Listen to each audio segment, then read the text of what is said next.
hit a pretty large bang associated with the caution and warning now. Okay, as we have an apparent serious oxygen leak.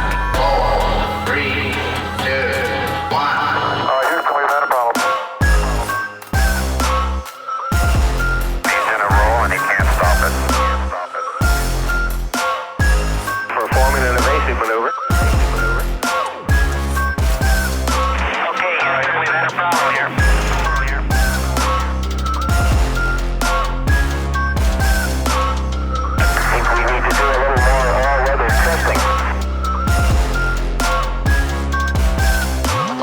Welcome to space.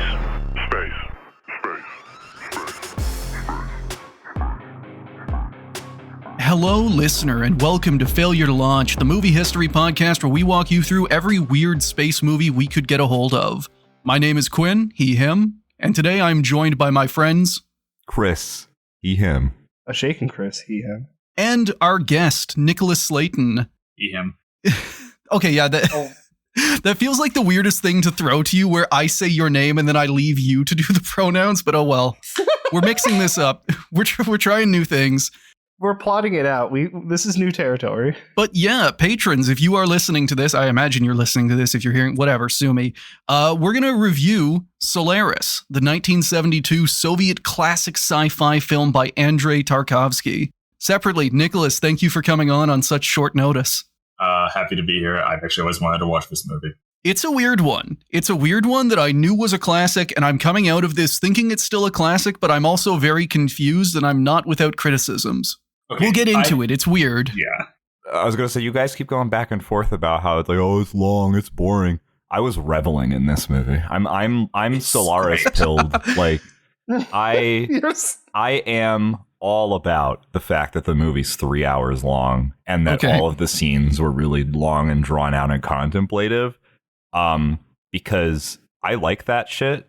And when people complain about it, there's just that schadenfreude to it as well. So I'm not complaining. I need to clarify that I'm not. I know this is your guys' show, but I have to ask you a question. Assuming I'm a journalist, I ask questions.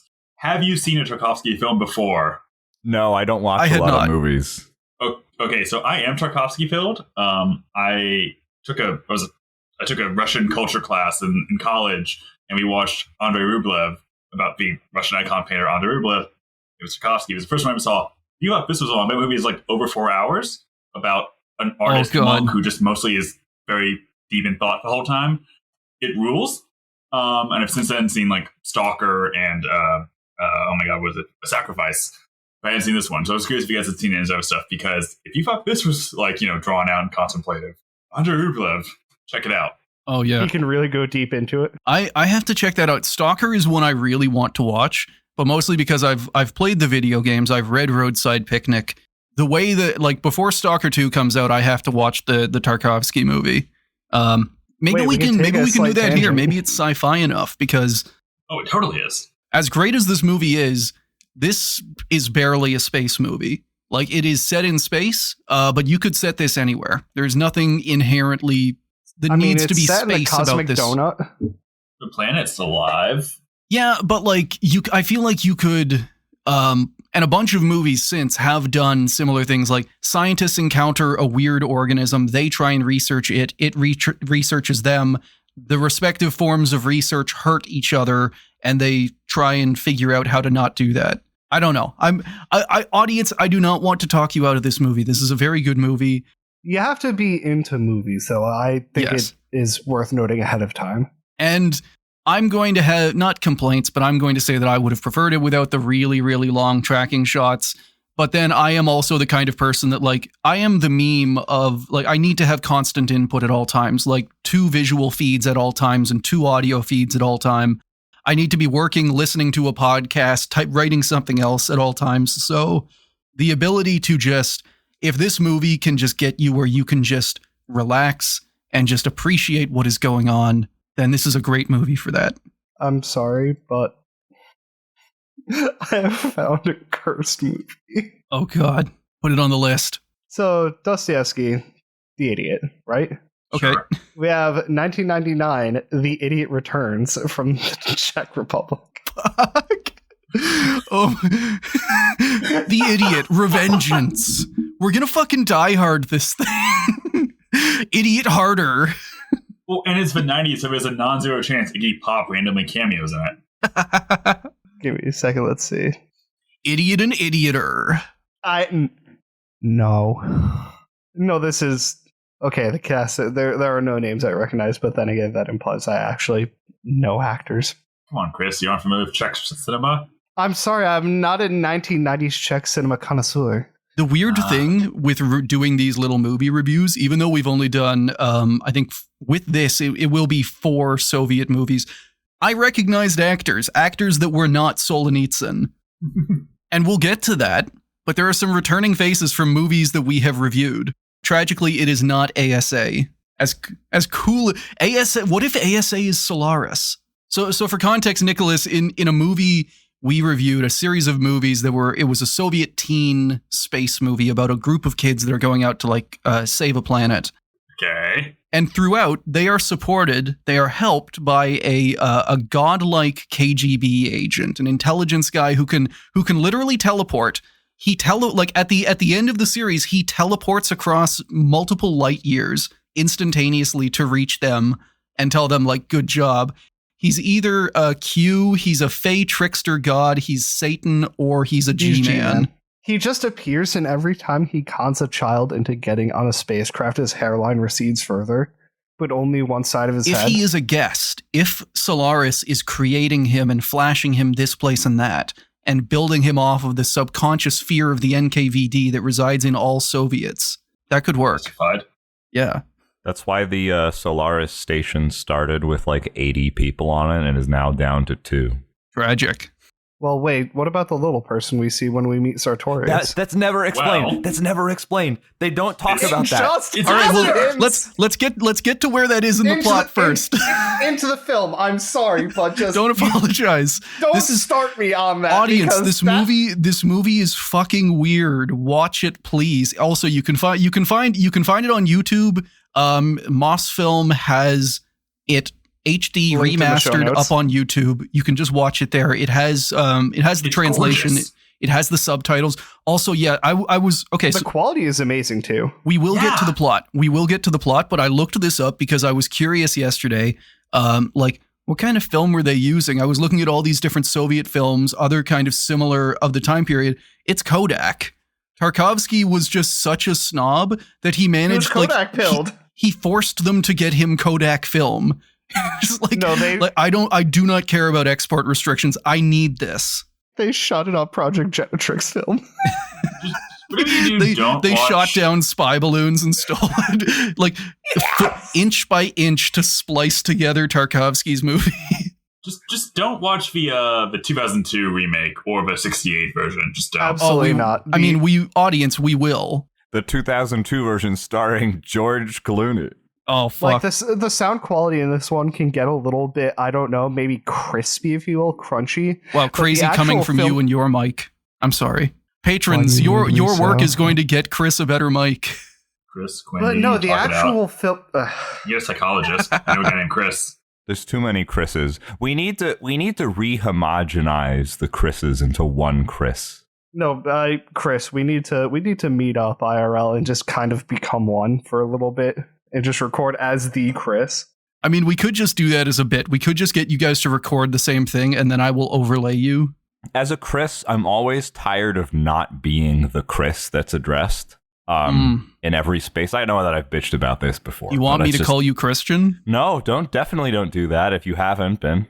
I am not the same brand of Chris as that Chris name-wise. The point being is that so I don't have to deal with that anymore. All Chris's should become one. And that way we can all be referred to simultaneously. Just zooming in on Solaris and the sea, it's actually just a load of Chris's all buoyed together, just a sea of them all conglomerated into one. I thought it was acting really their funny. will upon the world. It was really funny to me that his name was Chris Kelvin. Yeah. That's really funny. It would be an incredible action hero movie name from that period. Yes. John Rankin's gonna kick your ass across space. No, listen, what happened at the end, those weren't islands. Those are just a conglomerate of Chris's. No one can hear the sound of Chris Kelvin putting a boot up your ass in space. All right, I've driven that into the ground. So we have a Polish writer story adapted by Soviets set in the future in space, starring a guy with a very American action hero name, or a guy playing it. I think the way it works out is they wanted to kind of they didn't want this to be national. They didn't want it to look like any one nation. This is in the future. They never elaborate on it, but they've probably sorted that stuff out. You know, it's probably one nation under under capitalism, communism, God never explained. Greater Albania.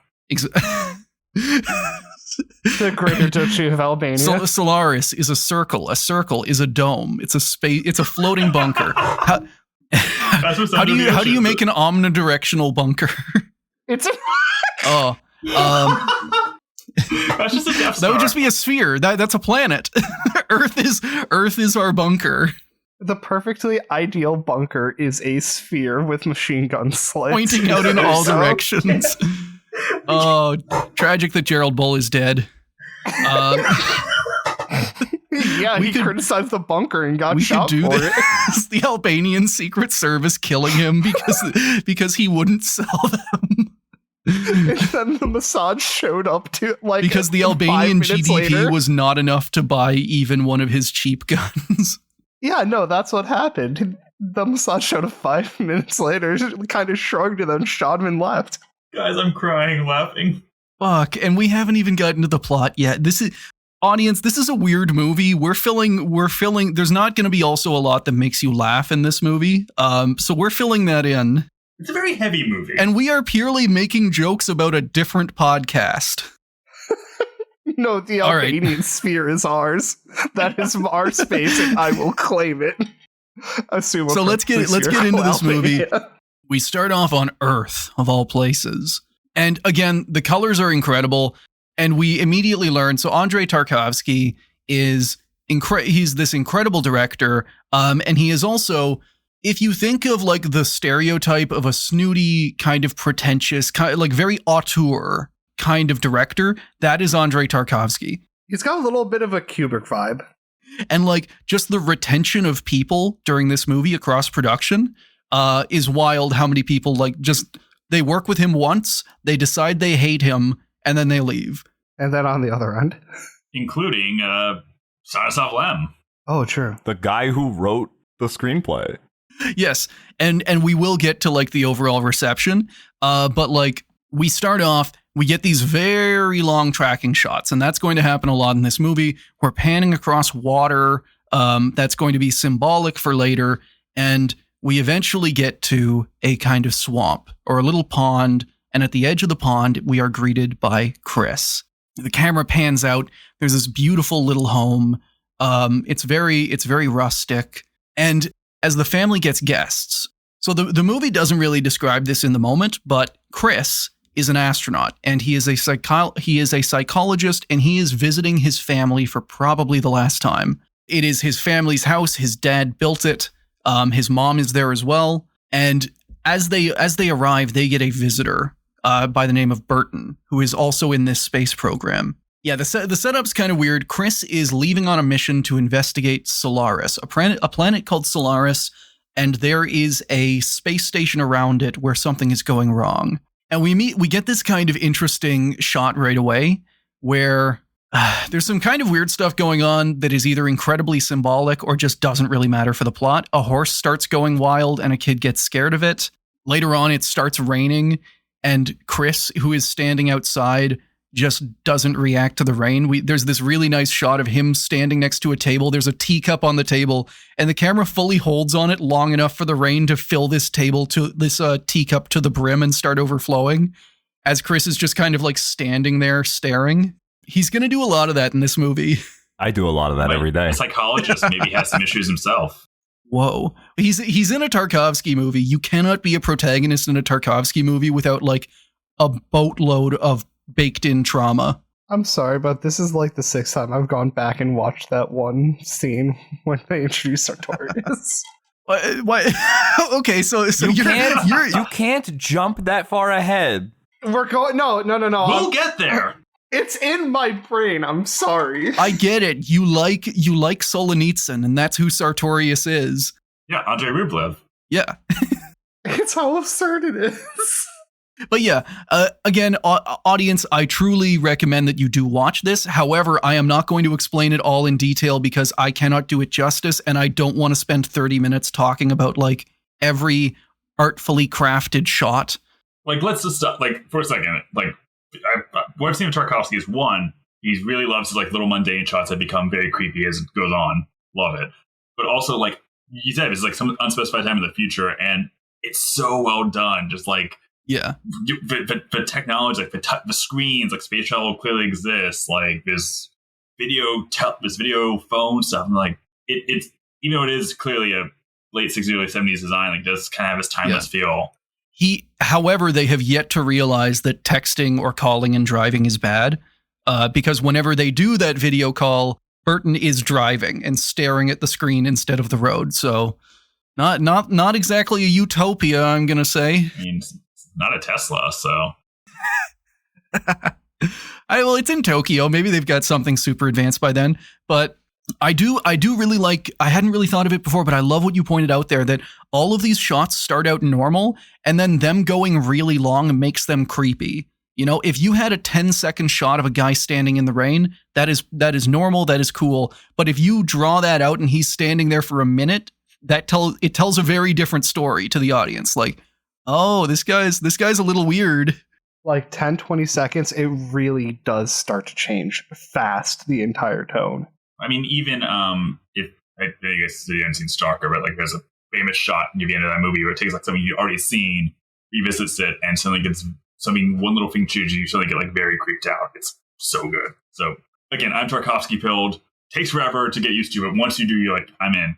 And I mean, I was reading an interview. He said that like the guy pointed to this movie and 2001 as like the two big sort of like deep thought sci-fi films. And Tarkovsky hated 2001. He thought it was just like lifeless and all technical. But then at the same time, he wasn't a huge fan of this movie either. I can relate to that. Then again, like from the interviews I read, it seems like Tarkovsky did not like either a lot of other people's movies, or he might just not have liked movies, because he seems to have hated all of them. He just couldn't find one that fit his ideal. Well, he chose Solaris because the book was popular and he thought it would be a commercial hit, which is hilarious. Yeah. So basically, in the story, the crew of Solaris, so there is a space station. The space station is also called Solaris. It is around a planet called Solaris, and that planet is covered in an ocean called Solaris. None of this is ever differentiated. Solaris is the planet, is the entity, is the station. They're just going to go sort this out. This is kind of what I mean by like, this movie does not really focus on the sci-fi stuff. This is a character-driven story that happens to be in space. The sci-fi is just set dressing for this. Yeah. Something has gone wrong on this station. People are going insane. The crew used to be 85 people, and now it is down to 3. Well, and it's been going wrong for a while now, because like that's what Burton was saying. And Burton has a lot of time to get old. So Burton, this guy who goes to talk to Chris and wants to kind of like get him up to speed, he used to be on that mission. And we get this, it's kind of a flashback. They're watching it on TV. It's this video of him going through a state kind of like debriefing, where he is explaining what happened.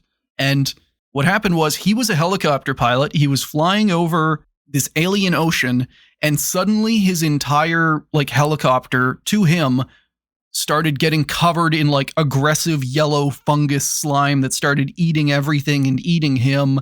And crucially, he saw a 4 meter tall baby. And of course, the Inquisitor guy is questioning him, like, yeah, we have a theory the planet's alive, and yeah, we probably can go some fine, but you're crazy, and we have no evidence to back you up. Yeah, they show the video that his helicopter took, and there's nothing there, so they think that he is hallucinating. My first thought when I heard about a 4 meter tall baby was that this is how Kojima designed the Strand type. Oh God.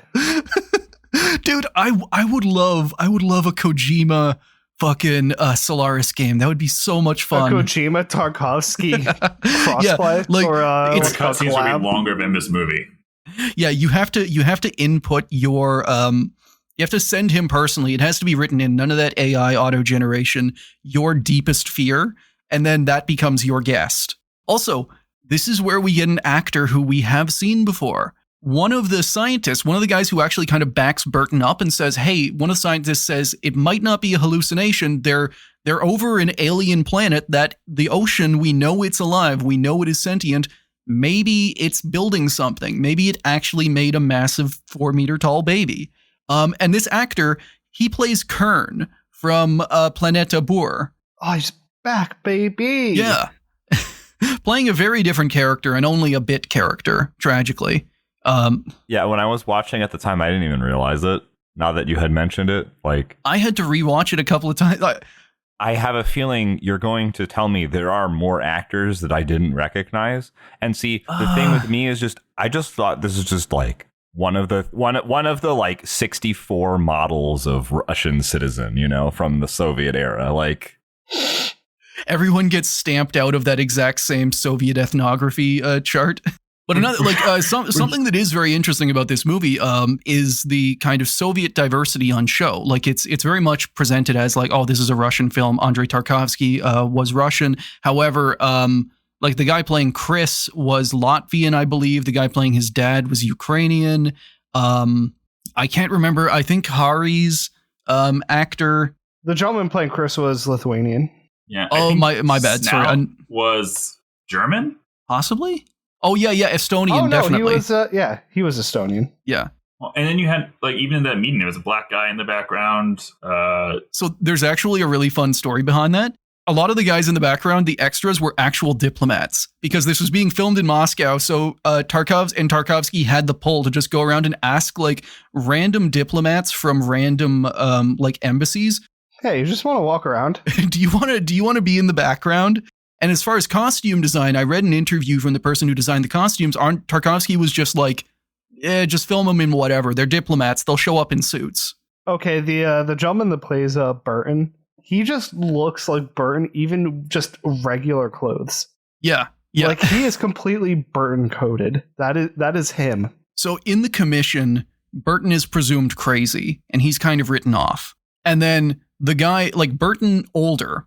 One thing that's explained is that if there's this huge problem on Solaris, why have they waited so long? Because the Burton who is talking to Chris at his dad's home, it looks like 10 years older. His hair is completely gray. He's missing a lot of his hair. Yeah. Chris is going to go and investigate. He's going to try and be the impartial scientist. Burton has showed up to try and tell him, like, no, you have to believe me. If you're going into this, you are in danger and you need to believe me when I say I am not crazy. And that's something that's going to show up repeatedly in this movie. A lot of warnings in this movie. Yeah. He does really get stopped every, well, feels like 10 minutes. Hey, listen, there's some shit going on here. And Chris completely blows him off. Like, they have apparently been friends before this. And Chris says, like, well, I'm going to investigate, and I'm going to recommend one of two things. Either we're going to decommission the station and just forget first contact with this alien race, or we're going to fucking sterilize the surface with lasers. Burton is just kind of like, yo, that's unethical as fuck. They get into a screaming match, and then Burton kind of just leaves. He just says, no, I'm done. I'm out. See you. Yeah. Piss off. Bye. But before he leaves, he gives a little bit of news. He in order to prove his case, Burton talks about how the baby he saw, the massive 4-meter tall monster baby, he went to talk to the widow of one of the other scientists on board, someone who has since died. And he says that baby is like the photo perfect of the giant baby. That the baby he saw on Solaris floating in the ocean looks exactly like the son of one of the scientists.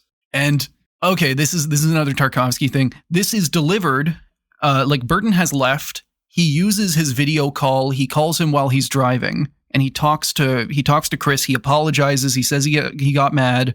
And as this is going on, we get about 4 minutes of a camera on the front of a car as they just drive through Tokyo. Yeah, they're just chilling. All right, there's definitely more pans than just that, but okay. It looks so cool, though. It goes on for a long time. There's a lot of different shots from different angles. We see the back of Burton's head sometimes. Some wide shots of a city. You have varying effects of, like, some shots are monochromatic. Some of them are, like, overlaid and weird. Like some of it was like I was trying to deduce, is this like a production error or is this intentional? And like I very quickly was like, no, this is all intentional. This is as you had said, auteur. This is very much a film where it's got the drapes were blue, but there is more to it than just the surface value element and observation. So, well, there is actually. So it's a very artsy shot, and it does kind of draw you in. On the production side, there was actually some pragmatism because Tarkovsky was like, they could convey this message. The message they want to convey is that Tokyo, like this is a very futuristic city. They're driving through this futuristic looking city, and they could have established that with a 15-second shot. But Tarkovsky was also just like, well, we shipped the entire film crew out there. They filmed a fuck ton. I'm going to put it in the movie because they worked hard, goddammit. Because otherwise it's like, well, we flew you all the way to Tokyo. You gave us 10 seconds of film. Kind of seems like a waste. No, I want you to keep this going. They're just like covering up for bar tab they racked up in Japan. Another thing is that, Mosfilm, the state film corporation run and owned by the government, like they only gave him allowance for 2 hours, 20 minutes worth of movie. And he went about half an hour past that. King. Love him. Yeah. He's on his king arc. I love a guy who is just so auteur and picky that he can literally just like fight through the censorship of the Soviet Union. Yeah, he took on the Soviet state and won. You kind of have to love him for that. Yeah. But he also burned out a shitload of people to do it. So not great to work for. That's the thing, Quinn, about good art is that it saps the life from you. Ah, like our podcast listener. This is the Russian artistic method. You must suffer. Art does not require suffering unless you're a Russian. Soviet art is done the same way Soviet war is done, with a high attrition value. This movie, being an extra, being the fucking like one of the cameramen in this movie was like being in Stalingrad. No, it's just 1979, and you're shooting like because the Soviets loved Western movies. Oh yeah. Oh yeah, they do all those like Western movies like in the desert. He was like, yeah, we're gonna shoot this new Western in Afghanistan, and like 2 weeks later into production, oh no. You're filming the Russian Western. You've been stung by at least 80 scorpions in Kazakhstan. When the boom operator drops the boom and quits, the next boom operator picks it up. or it's just like a Roman standard, like you cannot let the boom fall. As one guy just gets completely burned out, someone else has to dive in and catch it. No, it's just like they're making this right next to the camera making factory. And just literally as soon as it's done, it's shipped right off on the T-34 set. tank, yeah. Oh my god. None of these cameras will survive long enough to actually swap the film. If you survive enough Tarkovsky movies like Solnitsyn did, you just end up with like enough medals like Zhukov. Oh my god. Wait, is this kind of like what's it called? Like I want to say it's New York Trashmen have their own formal uniform. Do you have your own uniform for surviving Tarkovsky enough times? So Chris. Anyway, Solaris. And by that I mean the Chris in the movie, not the various Chris's, whatever, sue me. He gets to say goodbye to his family because he's going on a space mission. And if we're talking sci-fi, then space missions probably mean like 50 years in suspended animation, which means that his parents are not going to be alive by the time he gets back. That's, I don't know if he covered it, but that was a point during the argument that his dad brought up. Yeah. And he fully takes this to heart in a way that, like, to me, I think he goes a little too hard with this. Chris burns his thesis. He starts burning all of his belongings in a campfire behind his dad's house where he's just like, well, you're going to be dead and I'm going to space. So I guess he tries to like erase his entire imprint on Earth when he leaves. Like he wants to leave and he wants to have no further connection. His connection to his family will die with his parents and he is going to like destroy any academic or official link. I didn't think about that at the time, but I didn't think about that when that thought line was relevant later. And this is him before any of the bad things in the movie have happened to him. So like this is our hero going in. But then we get like go ahead. please. Well, I was just going to say that we learned one of his coping mechanisms, which is why he got caught in the rain. He goes for those walks every single day. He does like a full hour-long walk, his dad says. And like it starts raining, he's still finishing that walk, leaving early. Solaris, a movie film about a man who loves to get wet. Also, remember all of this stuff about the home and the rain because it will become important later. This may have been the first hour of a film, but it ends up being relevant. Yeah. I was watching this yesterday. I was re-watching it with my dad. And he pointed out like, all right, so we're finally getting to the mission. And it's like 40 minutes in. But it does become important. It does, like, there are loads of callbacks. There's loads of calling forward. All of this movie is threaded into the rest of the movie. So Chris goes on his mission. And I'm a space podcast guy. I would have loved to have seen some more space in this space movie. We do not see any of his journey.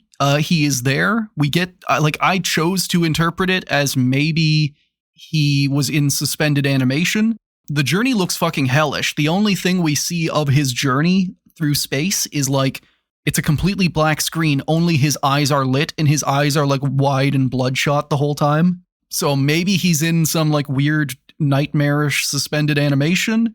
He makes it to Solaris. Okay. And then we get like the creepiest, like, oh fuck yeah, staring straight at his eyes. Well, that I'm just going from like Earth to the claustrophobic station, and it's a mess. The only note I had is that it feels like a System Shock level, even though it's probably the other way around. It's probably that System Shock was influenced by this, but like it's just the tube. It's just so jarring. It's just it gets you so easily just by one shift.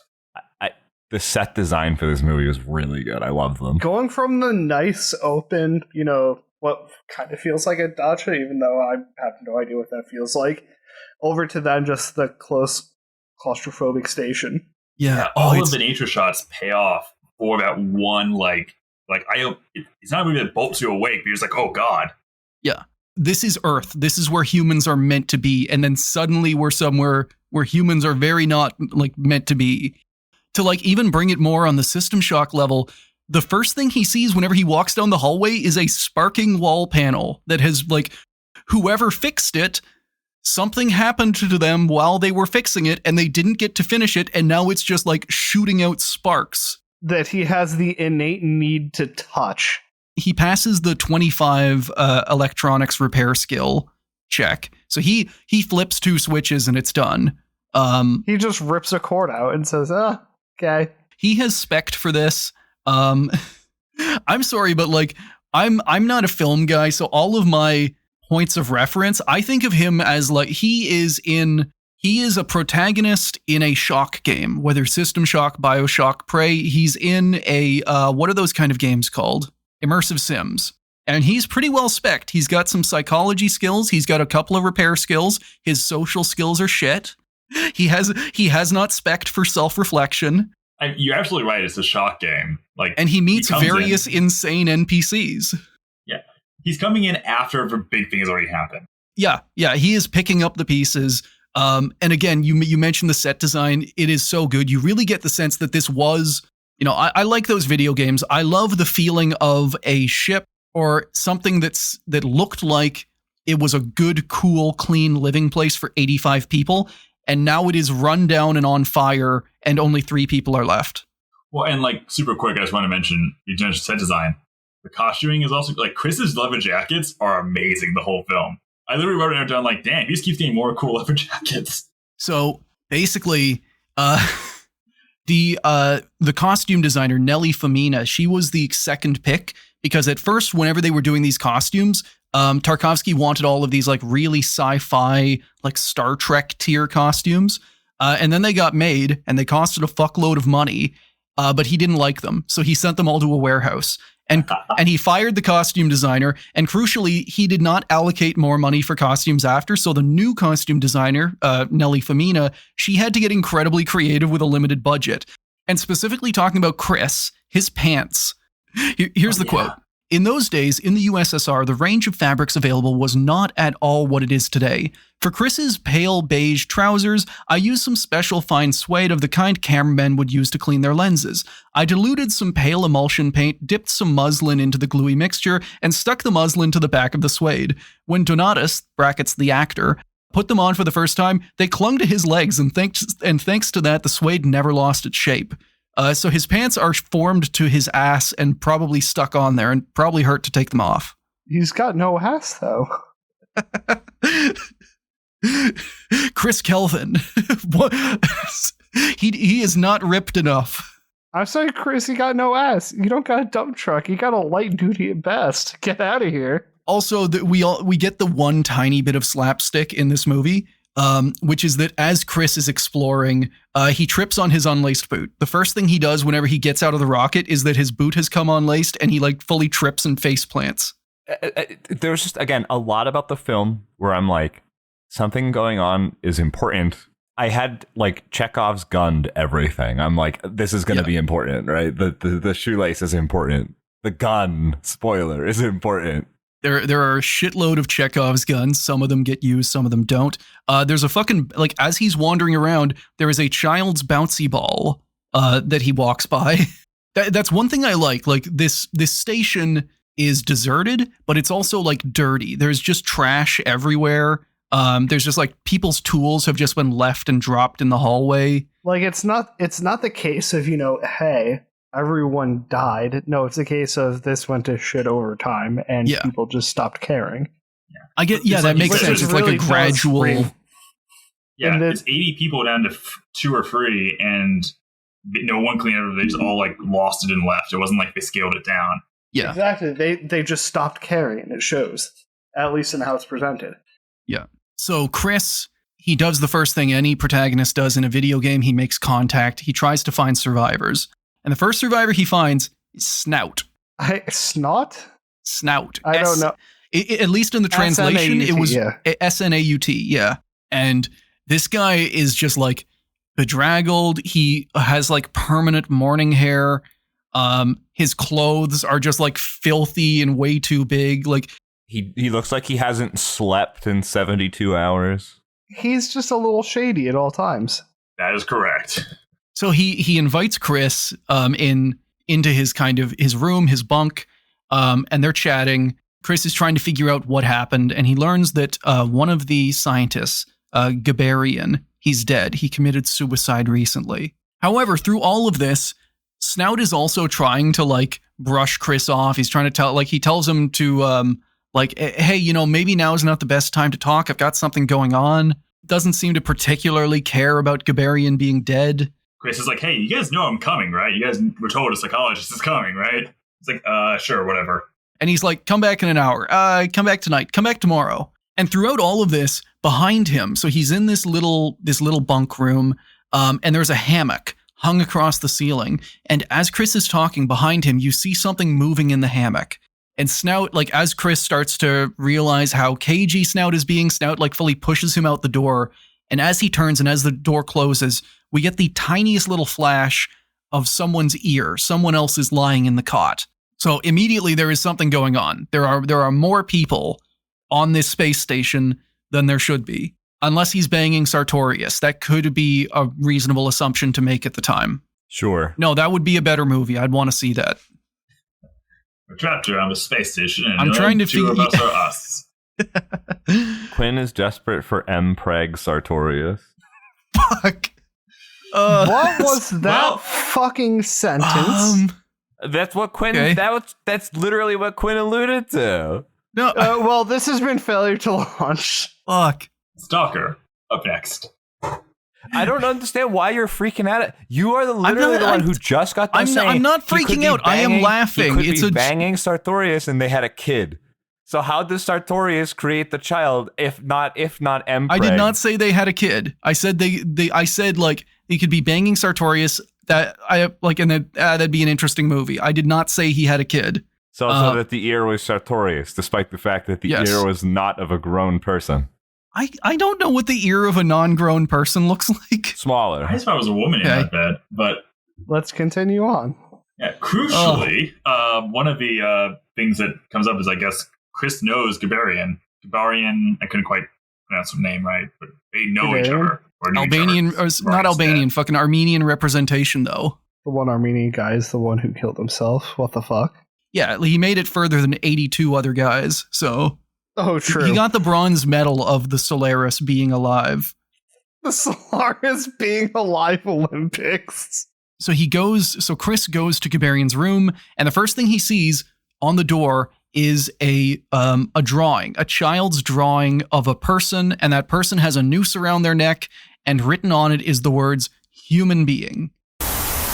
We did kind of jump past the unibrow guy in the meeting, but good God, I'm glad we all noticed that. I mean, definitely Soviet ethnograph. Do you think they had the Soviet ethnograph on set? Just, what do we want this character to appear as? And then to start doing... Tarkovsky just throwing a dart at it on the wall. And then just tweaking the character sliders until, yes, here we have the perfect blank. Just like a bunch of different guys with like various large eyebrows. Just like, no, you. Well, oh God, what has to... Because if Tarkovsky likes a guy's performance, but he doesn't like his eyebrows, but he likes someone else's eyebrows, I guarantee you he got the razor out. Just have that man killed and staple his eyebrows on someone else. Wait, this is like when Trump really wanted to hire John Bolton, but didn't for like 2 years because he just hated John Bolton's mustache and John Bolton refused to shave. Which is a thing that happened. Fuck. I mean, if it kept John Bolton out of power for longer... Well, I mean, yes, that's the thing. Like, it was like, it somehow worked. An incredibly stupid warmonger not getting to do bad things for slightly longer. Good. It's like, I do not have to hand it to him, but he was right for the wrong reasons. Yeah. Trump, that is. I don't trust your eyebrows out of here. Yeah. As long as you're doing the right thing, cool. But like, if it's purely mustache based, As long as it wasn't just like, all right, we're gonna shave you, we're gonna put someone else's mustache on you. I could see happening in Soviet cinema. Someone who is experienced in heart transplants, and Trump just going like, well, you know how to transplant hearts, like a mustache. Surely you're the right guy for this. John Bolton dying under the knife during a mustache transplant. John Bolton, the new one. Dying like Korolev, dying of fucking hernia surgery. It's like, okay, not being able to do an open casket funeral on Korolev because they never sewed up his ass. How catastrophic was his ass surgery? Yeah, pulling out a hernia the size of a fist.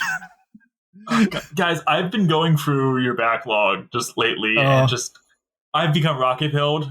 I've put like that part broke me. The Ceiling Mission broke me. The Soyuz 11 whole thing. Oh God, fuck Mission. We're gonna go over. And again, like I haven't told the other Chris's, but the thing I sent you, like, so much makes me mad when I research. Like, yeah. The guy, the fucking coward we talked about, who was like a lifelong leftist, a social democrat, an anti-fascist leader, and then went to work on the fucking V2. Dude, that I was so ashamed. I was like on one hand, of course it takes a social democrat to get things done when fascists can't, but like you work for fascists. Maybe that's not the message we should be sending. No, but like pushing the fascist away. No. I'll get this done. But no, okay, so I know we're going to talk back to the movie, but like I'm watching Solaris, and I'm watching it at night like an idiot because actually that transition to a space station was super creepy at night after all the idyllic like daytime Earth scenes. But I'm also like, this movie came out in 72, it was filmed in 71. When did Soyuz 11 happen? So it was inspired by that, but like... I mean, you still had like Soyuz 1 by then. I don't think he tied in much like actual space history. I don't think he was really... I didn't think so either. I was in my head, I'm trying to think like, what would it have been like from Soviet citizenship? But at the same time, you do have a good point with like, there were so many shots in this where I have been trained by horror movies to expect a jump scare at certain times. And there are so many shots in this movie that are 90% of the way to a jump scare. And then he does the holds it for a really long time thing. And I'm on the edge of my seat. I am expecting a fucking like alien replicant to jump out and nothing happens. Well, I mean, you could say this movie is just Tarkovsky wanted to fuck his own imagination. What if I could fuck my regrets? I give you Tarkovsky's entire filmography. That's it. What if I could dig down my regrets? What if my regrets were a neutrino lady? Were a sexy neutrino lady? Okay, take out the neutrino lady bit. You actually have all of Russian literature and cinema. God damn it! I'm still caught up on mustache surgery.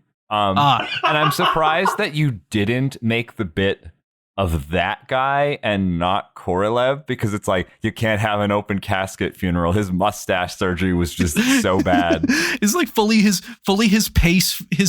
entire face peeled back except for the little bit with the mustache. It's like, yeah, sorry, instructions unclear. No. His mustache, his upper lip is entirely missing. It's Fury Road when Furiosa like kills God! You get that quick shot of just like the jaw has been ripped off and fleshy blood. You know what I'm talking about? Just at Walter Reed, there's just a tow truck in there, and they put the hook under your lip, and then they just pull the winch, and it just goes. So what we're saying here is that John Bolton was replaced with body double, Saddam style. But somehow kept a mustache. Every like the Saddam doubles were not based on how much they looked like Saddam. It was acting ability, and they just got a new face from Saddam, and then the face grew back, which is what faces do. I just had this thought that like Saddam replaces his son with a double to protect his son, and then later has beef with his own son, and then kills the double, completely forgetting that he made the double. Oh, damn it. There's a non-zero chance having a double of your son is just a recipe. Like, you could just get another. You could just keep the good one. What you have to remember is that the mustache has to accept the user or it dies. Okay, yeah, there might be some like rejection. Okay, so now I'm thinking like Deus Ex, like implants, where if you don't take a certain drug, they rot. So the mustache would just like fully, like there would be black veins coming out of your upper lip. No, it will flat out kill you in 5 minutes. Are we now inventing the Eldritch mustache? No, so what we are doing right now, what we are collectively doing is what Solaris does to try and understand humans, of just like all right, so it's got this skin stuff around it, but then it's got this like stringy stuff on top. I don't get this. I'm making it out. I'm making it out of fucking neutrinos. Atoms are stupid.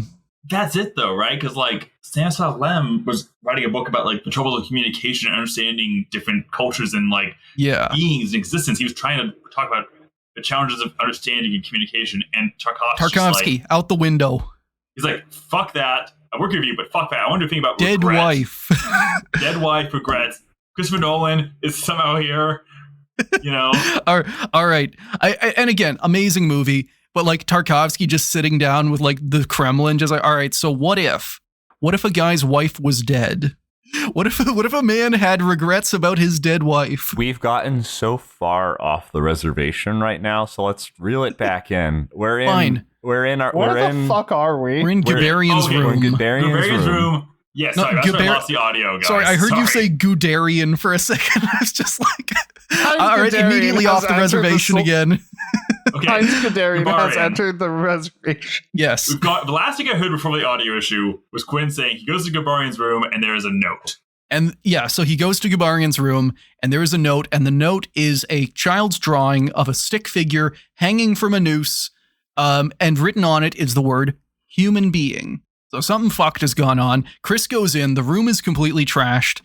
He finds, among other things, a pistol, and Gabarian has left him a note. Or a video recording, because this is the future. First off, he does this repeatedly. He insists that he is sane. He is not insane. Everything going on is happening, and he is reasoning through it with his logical mind. The way he describes it, Gabarian describes like, I am going to commit suicide because I have logicked myself into it. I am not insane. This is the optimal thing to do as a scientist. He described it as like, I'm afraid that this is only the beginning, and so in order to avoid what comes next, I'm going to kill myself. Yeah, okay. Yeah. Yeah, this was legitimately unsettling. When you saw it, I was like, oh goodness. And we also find out that throughout all of this, kind of in the background, this is I think one of like the few nods to the sci-fi that is still around is these two factions about what to do about Solaris and what to do about all of this weird shit going on. So Gabarian, he wants to bombard the planet with X-ray lasers. And this is something that he says Sartorius agrees with him about and that Snout is vehemently against. And this is also, crucially, this is what Chris wanted to do back when he was on Earth. Whenever he was arguing with Burton, he just said, like, yeah, maybe we should just glass the place. Science without ethics, you know? Yeah, and Burton says, like, we are, like, science doesn't have ethics. We are the people who apply ethics to it. We make it moral or immoral. Yeah. Oh, yeah. Sorry. That. And then he tells Chris, like, don't make science immoral. Another thing is that, as we talked about before, Gabarian has in his room a giant window that just points out into the black, endless, starless void, presumably to stare at, to gaze into the void, and then the void gazes back, which is what Chris does. He gazes into the void for so long. I was expecting a jump scare. Nothing happened. This movie did make me think a lot about how manufactured entertainment is these days. The fact that I'm watching this and I have been trained to expect things to happen very formulaically. Yes, you've been trained. You are the product, Quinn. You have been programmed by cheap tricks and predictable algorithm. Like, and all I'm thinking is, like, here's how Michael Bay would have done this. That is a cursed idea, Michael Bay Solaris. Oh God. but like, I mean, I don't know what the average Russian Soviet cinema goer in like 72 was going for. I know they had the westerns and stuff, and they had a few sci-fi films. You guys have watched some of them, but like, I think even then sort of been very like, because the movie isn't scary, but it's disconcerting. It puts you at unease. I feel like, yeah, and I feel like that a lot of people in 72 were like, ugh, like, just maybe not a jump scare, but like, what's on his window? Why? Like, I feel uncomfortable here. Yeah, and I should not say that nothing happens while he's looking out this window, because he sees someone walk behind him. He sees the reflection in this window. A woman in blue, in a blue robe, walks past and around the corner. And Chris goes to chase her down, and he keeps seeing her, like, just a little bit around the corner, then a little bit around the next corner. She keeps following him, and she takes him to a freezer. And whenever he goes in, there's no one there except Gabarian's corpse. Sorry, he has met Sartorius by this time. I'm getting my scenes a little mixed up. So first, after he goes to Gabarian's room, he goes to meet Sartorius. And Sartorius is a dick. He's played by Solzhenitsyn. And where Snout is this very, like, he's this bedraggled, like, he looks like a survivor in a System Shock game, Sartorius still looks like the perfect scientist. His clothes are immaculate. He looks a little tired. He's still got his glasses, and he is doing his job, goddammit. He's, like, incredibly dismissive of Chris. Whenever he leaves his room, he doesn't allow Chris in, and he, like, edges through the door, opening it as little as possible. He's like dismissive of Gabarian's death. He calls him a coward. He thoroughly establishes himself as, like, the cold pragmatist. Yeah. And ratcheting up Chris's suspicions, as Sartorius is talking, someone is trying to open the lab door from inside. And Sartorius is just like, nope, holding it back. Yeah, he's holding it back. And then just as Chris is about to leave, the door, like, opens a crack, and a dude runs out and tries to get away from this lab before Sartorius manhandles him back into the lab, and then tries to gaslight Chris. Just picks him up and throws him back in.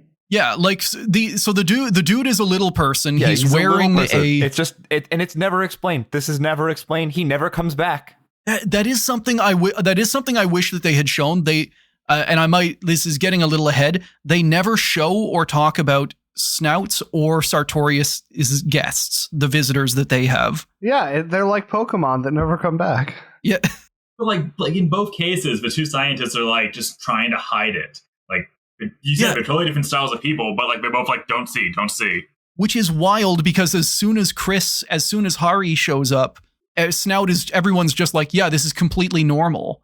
Snout says something like, if I told you, you wouldn't have believed me. It's like, well, no, you could have showed him. You could have showed him the person you have in your lab. Snout's visitor is just lazy. Sartorius' visitor just wants to get out because God only knows what's happening. Well, yeah, because Sartorius, as established, like, he's a scientist. He views his. Okay, so this isn't jumping ahead, because we figure this out in this exact scene. So Chris, he gets led around. Another one of these mysterious people who are not supposed to be on the station, this woman in blue, leads him to the freezer where Gabarian's corpse is. So he goes back to Gabarian's room and he watches the rest of the message. And in the background of that message, in this videotape, it is not a hallucination. The girl is in the video and she picks up a glass of water and hands it to Gabarian. And throughout this, he keeps talking about how, humans are not meant to be here.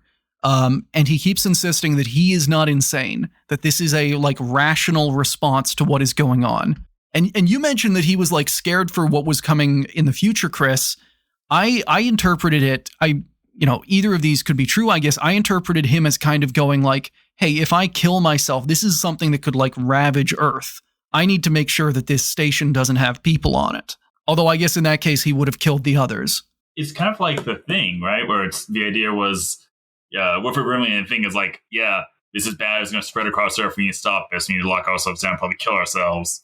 Gabarian's kind of like that, and I feel like in all of these scenes, Burton kind of mentions it, but then Sartorius and Snout and Gabarian, I think as well, they all say some variation of you just gotta experience it yourself. We can't tell you, which is a really interesting thing because it's Chris should be aware of hey, why are these children here? These lady, what's going on in this ship? But you gotta experience it yourself, I guess.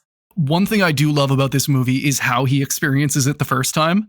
Because holy shit, his reaction. So Chris falls asleep. One little line I really like that Snout says earlier is just just pick a room, which really does bring across that there are now 83 free bedrooms on this fucking station that he can pick. Okay, his room is honestly so good. Yeah, and his room compared to everyone else's is completely bare and empty. Also, the station is in a ring, so all of the hallways, we get a scene later where Snout fully runs all the way around the ring. But yeah, Chris's room is very empty. It's very sterile. There's a bed, there's a chair, and that's kind of it. And he falls asleep in his new room with Gabarian's gun in his hand. Not only is it sterile, the bed has one of those plastic covers over the sheets. Oh yeah, it does. Oh yeah. For the entirety of the series. Or not series. It's very much 60s, 70s sci-fi, but it has this sort of timelessness in a retro timelessness kind of vibe to it. Yeah. Which I appreciated. And in the set design, they actually did bring in rocket scientists to talk about this. One of the props they had was an entire by that time 20-year-old giant computer bank that they just wheeled into the lab. So he wakes up.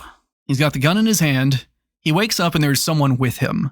Hari, his wife, who has been dead for 10 years. Dun, dun, dun. I like this. Like I said, I like this reaction. She has no awareness of this. She seems to wake up, whether she's playing an act or not, we don't know at this point.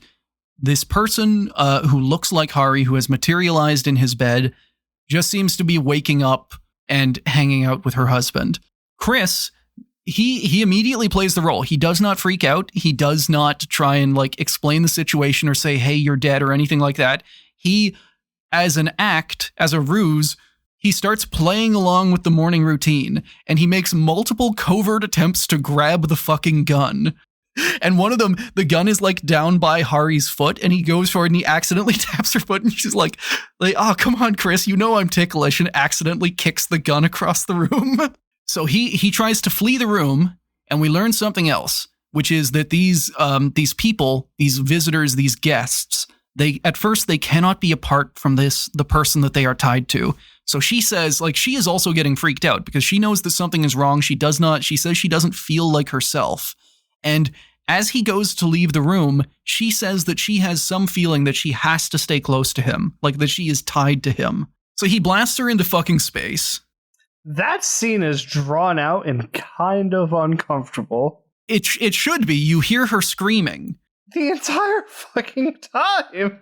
So without the gun, he tricks her into a rocket and he fires it off of Solaris. This is an escape capsule that Solaris has. He tricks her into it. He gets her into a spacesuit.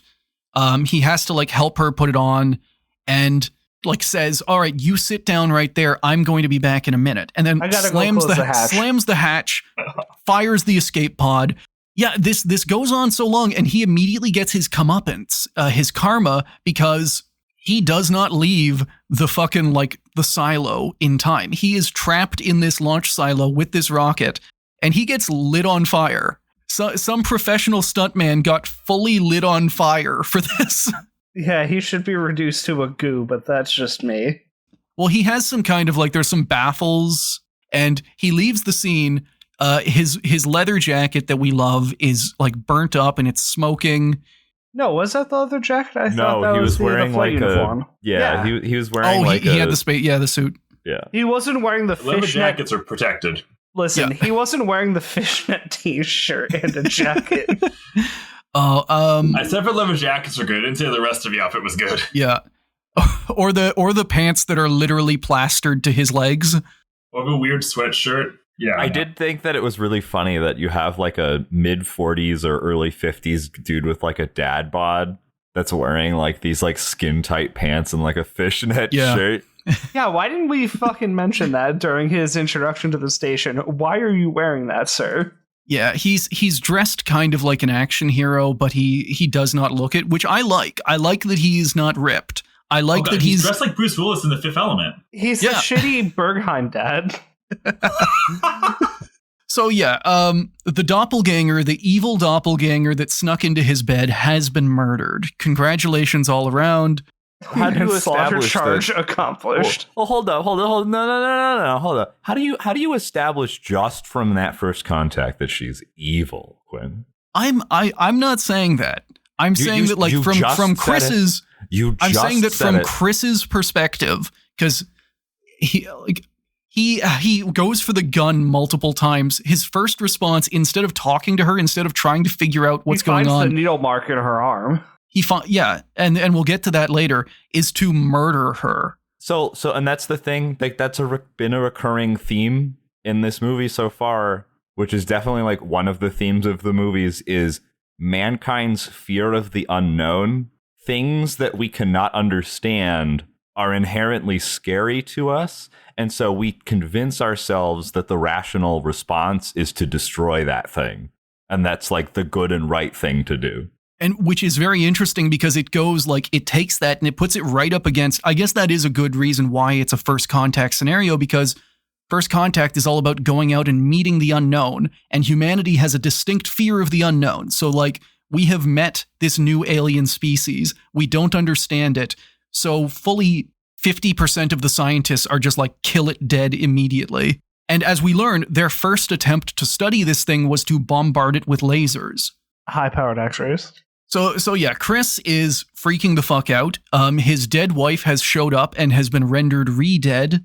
Both times he was kind of responsible. First time he was kind of responsible. Second time he was definitely responsible. Snout shows up and kind of trolls him and is kind of being disrespectful. He tells him, the great line he says is, "Don't panic next time." So, and this is where he also says like, if we had told you, like, you had to experience this. And he also establishes that, yeah, no, she's not gone. You're going to get another visitor in like 2 hours. Way to launch an empty rocket into space. Idiot. Idiot.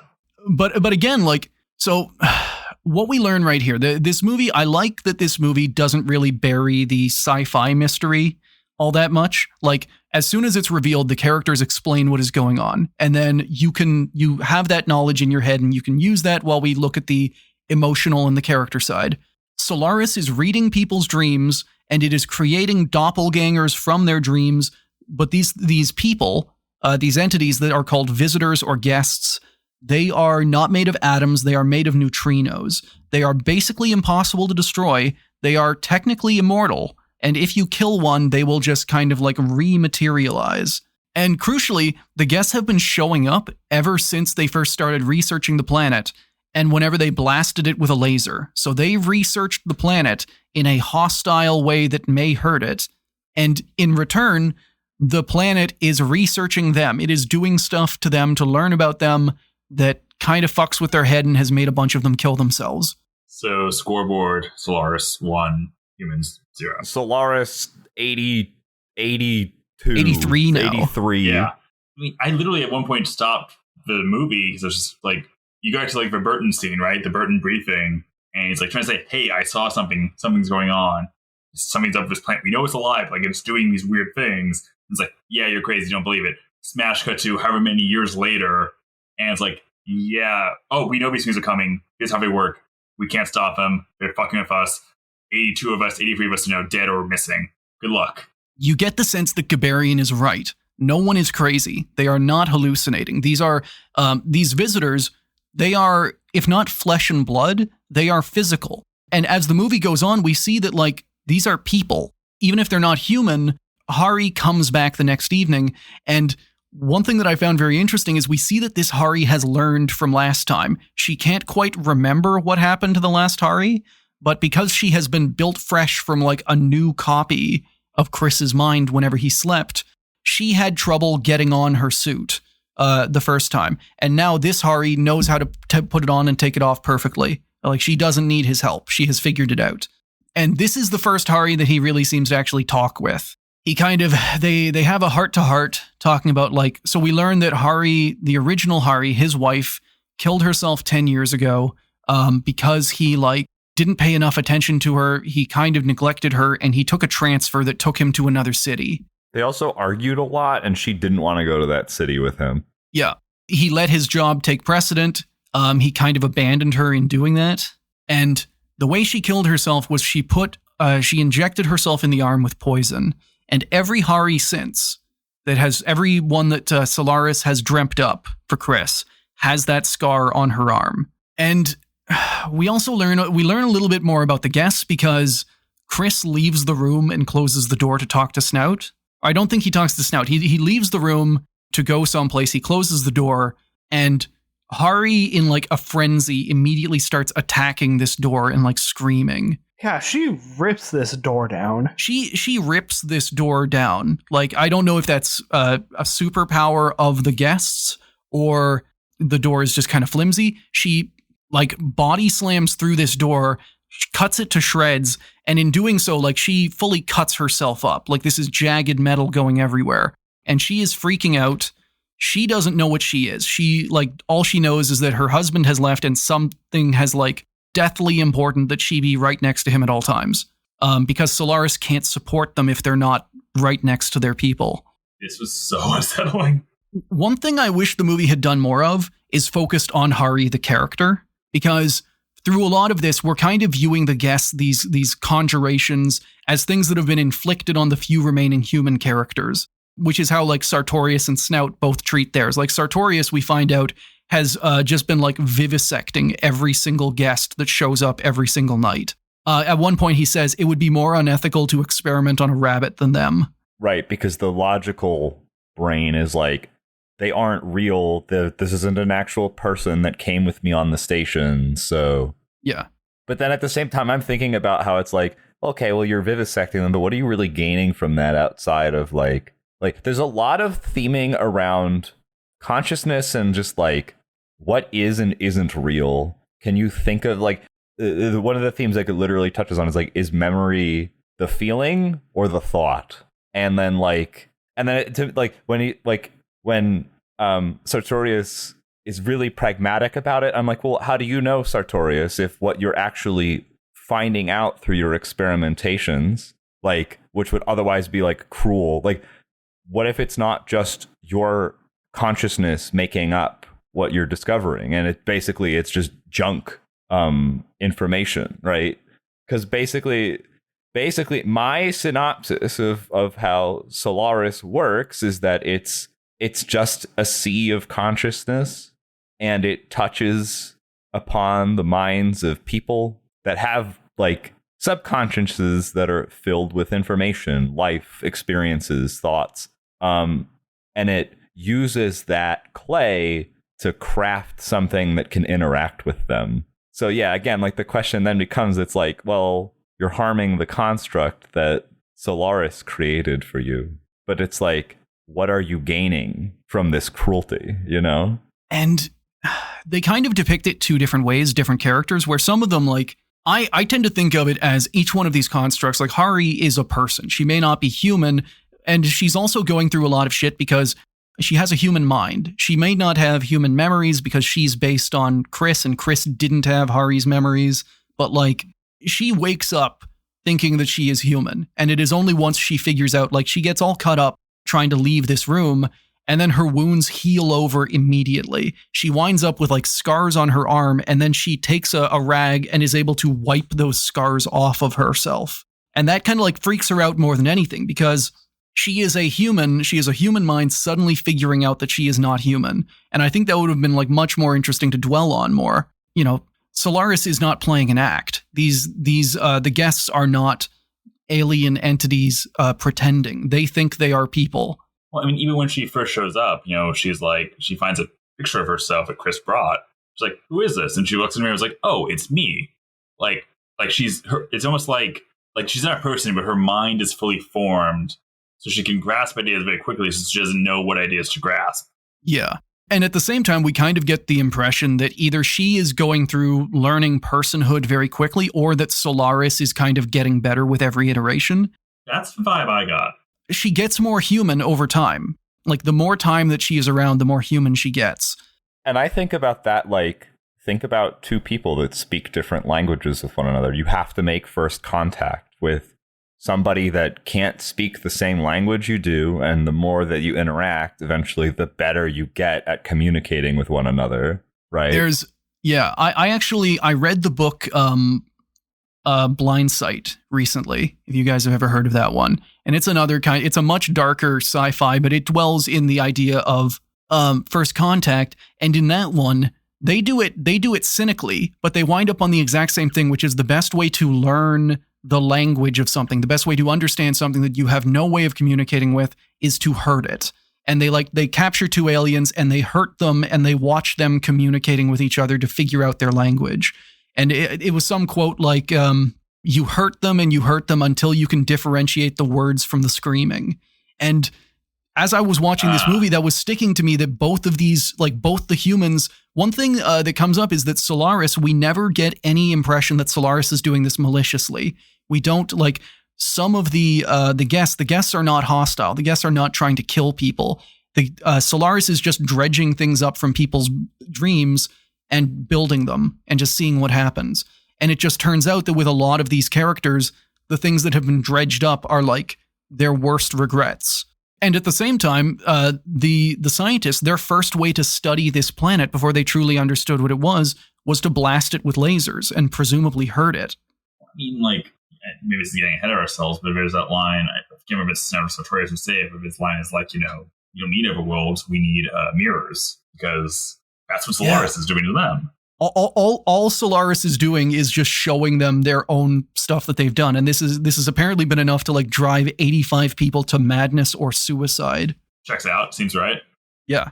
Well, I mean, I keep going back to like the whole Burton mission briefing, only because it's like our frame of reference for where we're at now, you know, and the thing about the 4 meter tall baby and how it looked just like the baby of one of the other people on Chris. Like, you know, all the guests, like Hari isn't there just for Chris.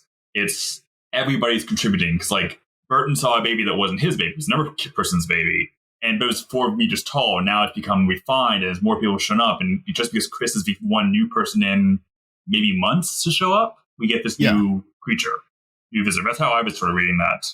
I do wonder if it's a plot hole that like Burton, because the guests are physical. Like, I don't know why. Maybe that it was like Solaris's early attempt to figure humans out. Because this would have been like years ago before Burton even left. That's why it made a 4 meter tall baby, as opposed to putting a normal sized baby on the station, which is what it does with the current iterations of guests. That's how I kind of read it. It was just like the first attempt, and it's just only becoming more and more. I use it as maybe that was an actual hallucination, because his helicopter's camera didn't pick up the baby.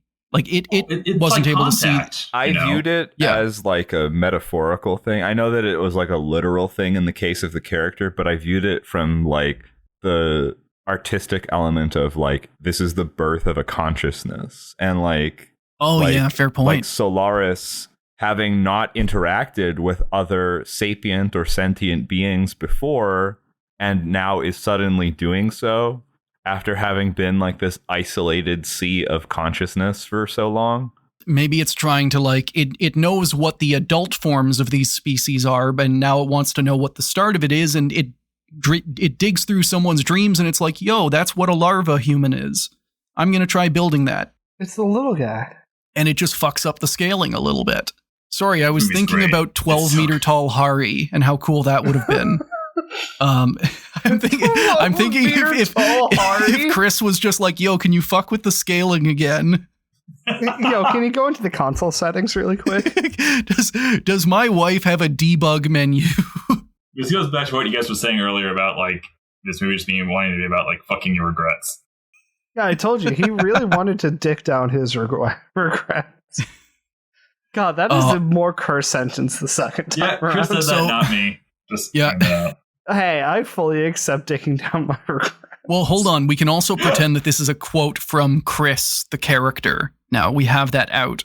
Yes. But yeah, so they continue making up. They briefly have a talk with the other scientists, and that's where Sartorius does the whole like, you're not human, you're not even alive. It's more humane to experiment on her than our Earth's rabbits. And Chris decides to like, he tries to get Hari up to speed. He shows her some home videos and explains everything that happened. He also tells Sartorius that if you ever touch my wife, I'm going to like kick your teeth in. And that's something else we see in like varying degrees. I don't know if it's because she's a guest or if it's just because of who Chris is. Other times, Chris is like remarkably not coming to her aid whenever Sartorius is like berating her. I mean, we'll get to that when we get to that. But like, so we learn like Hari gets up to speed on Chris, on everything that's happened, on the original Hari. And she comes to the conclusion, like through all of this, she is trying to talk herself through this. She's saying like, I'm a person. I'm not human, but I'm becoming human. And I'm not Hari. I am someone else. She is dead. I don't know what I am, but I'm not her. But at the same time, she holds on to her identity as Chris's wife and saying that they love each other. So I don't know. I don't really know what she lands on, but she seems to, have a shitload of conflicting emotions about all of this. It's not good, Chief. Yeah. But it's such a good movie. It's so good.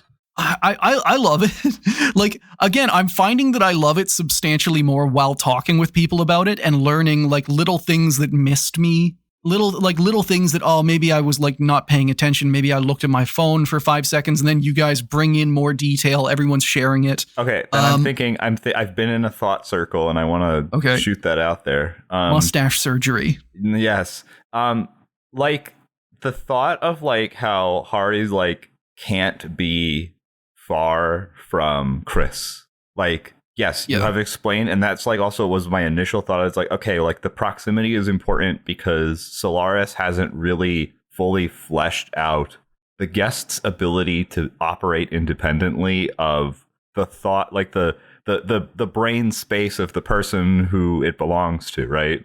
Yeah, they are not disconnected yet. Like they still need to have an uplink to the brain that is sustaining them. But also, Hari's fault as a character is her separation anxiety and the fact that she, having, killed herself because she couldn't be around Chris, right? Yeah. Like that's also a thing. That's like a lambent, like a nascent memory. It's something that she's already kind of like predisposed to. Right. Yeah. And again, that's coming from Chris's memory. Like this is Chris's view of Hari as a person. And so like memories that he thinks that she might have based off of emotion are things that are projected onto the construct of Hari. And as we'll see a couple of times in this movie, Chris's memory of her includes her killing herself. So the Hari that is on the station is in part based on like in the bullet list that Solaris had to make this human being, this character, this sentient being, is she kills herself or she has a personality that is predisposed to that. Chris leaves the room to talk to Snout.